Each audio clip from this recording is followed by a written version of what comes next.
La grave crisis de derechos humanos en Cuba sigue una gran preocupación internacional. En las últimas semanas, las recientes protestas en la isla generadas por la crisis energética y económica han sido reprimidas por las tropas del ejército cubano.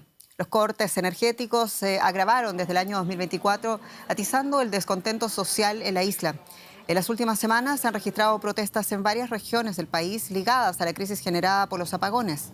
La empresa estatal Unión Eléctrica en Cuba ha previsto hoy que los apagones podrían llegar a afectar al 43% de la isla. Con este panorama, el grito de la población aumenta en un país en donde toda forma de manifestación está condenada por ley. Decíamos, más de una semana de protestas en Cuba y denuncias de represión sistemática. Son protestas que exigen comida y electricidad. ¿Hacia dónde va Cuba y hacia dónde van los cubanos? Tenemos con nosotros en el estudio a quien ven a la opositora e intelectual cubana Carolina Barrero, quien es además fundadora de la Organización Ciudadana y Libertad. Muy bienvenida, Carolina. Muchas gracias por estar en nuestro estudio. Gracias a ustedes por tratar el tema de Cuba. ¿Cuánto más ha empeorado la situación en Cuba? Amnistía Internacional ha dicho recientemente que hay una crisis multidimensional y también hay una represión que llamó sistemática en la isla. Mira, Cuba es un país devastado después de 66 años de dictadura castrista. Para que tengas una idea, es un país en que si una persona tiene un infarto y quiere llamar a la ambulancia no llega. Pasan horas y horas y no llega. Y una persona grita libertad y va a tener 4 patrullas de policía en su casa en cuestión de segundos.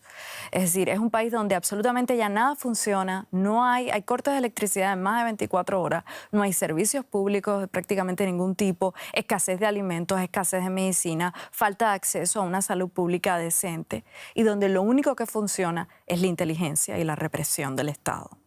Ya que lo dices, hablemos de la represión. Activistas cubanos denunciaron ante el embajador de los Estados Unidos en Cuba represión y precariedad, especialmente en el tema de la comida, como lo mencionabas. ¿Cómo funciona la represión en Cuba? Recordemos que hay varias documentaciones respecto de cómo funciona la represión de agentes del Estado, pero también de elementos paramilitares. Me gusta mucho comentar de esto desde un país como Alemania, desde un país como Berlín, porque la escuela de represión cubana es la escuela de la Stasi.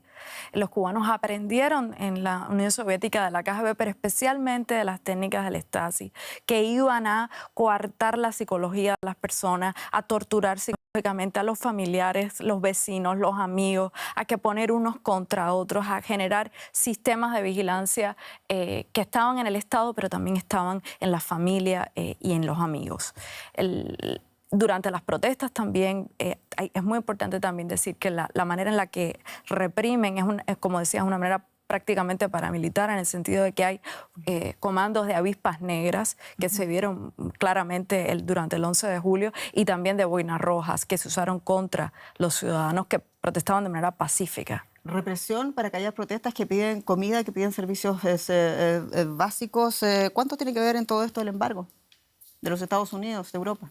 Las sanciones norteamericanas no obligan al gobierno cubano a violar derechos humanos. Es decir, no hay una correlación y no hay una justificación. Es decir, el embargo, las sanciones no justifican al gobierno cubano para que continúe violando derechos humanos. Esta es una confusión en la que el régimen cubano nos ha querido meter todo el tiempo, que como si la culpa de todo en Cuba la tuvieran las sanciones, cuando la culpa y la responsabilidad es de la ineficacia y de las graves violaciones a los derechos humanos del régimen.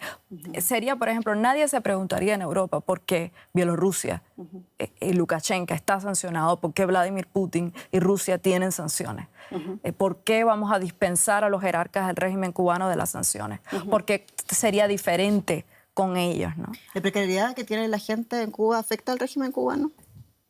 La precariedad de la gente no afecta a los jerarcas, a la élite militar.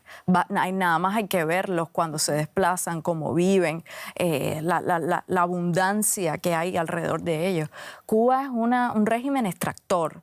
Es decir, hay una élite, hay una cúpula, una jerarquía militar y civil que durante 66 años ha sistemáticamente extraído los recursos de la gente a costa de la muerte, del hambre, de la sumisión y de la opresión. Carolina, tú estás en Berlín, esta conversación no es una coincidencia, tú estás también en una grande tarea de tratar de cambiar el pensamiento, la vocación de la cuestión cubana de parte de Europa. Ustedes no están contentos correctamente con lo que está haciendo Europa o cómo ve Europa la crisis cubana. ¿Qué es lo que concretamente critican ustedes, tu organización, además de otras 10? ¿Y qué es lo que esperan realmente cambiar en Europa? Lo que pedimos a Europa es coherencia. Es muy sencillo. Si Europa está en medio de una guerra en la que se defienden los valores como la libertad y la democracia, se defiende a Ucrania, no se puede ser condescendiente con una dictadura que es el aliado estratégico más importante de Vladimir Putin en Latinoamérica, que envía mercenarios. Recientemente salió un comunicado de la inteligencia ucraniana que estiman hasta incluso 20.000 enviados cubanos, algo que nos ha sorprendido hasta nosotros mismos, que estimábamos alrededor de 5.000, 6.000, y sin embargo la inteligencia ucraniana ha publicado que estiman hasta 20.000, un país que además ayuda a Vladimir Putin a evadir sanciones dentro de Europa, precisamente porque no tiene ninguna restricción por parte de la Unión Europea. La Unión Europea le brinda esa legitimidad diplomática y la capacidad de viajar y de tener cuentas a través de todos los países de la Unión. ¿Por qué pasa eso? Muy breve. Porque no quieren ver la realidad. Piensan que Cuba no es una dictadura totalitaria, piensan que es a lo mejor una democracia con ciertos efectos que ellos pueden incrementalmente cambiar a través del diálogo político, y eso es un error. No se dan cuenta del tipo de interlocutor con el que están dialogando, olvidan su pasado. Me pregunto a veces por qué países como Alemania han traicionado su memoria de totalitarismo, de comunismo, cuando no logran ver en Cuba el reflejo de lo que fueron.